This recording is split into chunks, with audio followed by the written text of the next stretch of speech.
سلام دوستای عزیزم، یه فال قهوه و تاروت میخوام برات بگیرم از حسال همین الان خودت توی قهوه و تاروت. فال قهوه سپیده هستم. همین الان نیت کن، نیت کردی لایکم کن، انرژیت با من یکی بشه. میخوام یه فال قشنگ برات بگیرم. اول توی قهوه اگه هم شخص احساسی دارید باز هم براش یک نیت دیگه میگیرم. حروف اسمی میم و نون و این چیزا چقدر میبینم توی این کپشن. بقیه چیزا رو میخوام بگم، جلوی خودت میخوام بر بزنم ببینم الان تو چه حس و حالی هستی و برنامه احساسی چطور پیش میره، حتی برنامه کاری و مالی.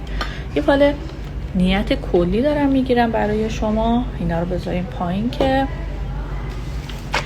خب اولین چیزی که ما میبینیم یک بستگی و سنگینی دورت چشمات بسته و جایی رو نمیبینی. سنگینی و بستگی برات افتاده انگار توی همه مراحل زندگی. ببین، نگاه کن، فکر سیاه، افکار سیاه، این موضوع احساسی شما نمیذاره بقیه کارهای خودتو انجام بدی و درست انجام بدی. همش فکرت منفی شده، افکارت به هم ریخته و در آن واحد میبینی به چند موضوع داری فکر میکنی. چقدر فکرت مشغوله، چقدر درگیری فکری برات افتاده، همش معلقی حتی به فکر دعا هم هست. این کارو نکن. میبینی دعا برات سنگین شده و برعکس جواب میده.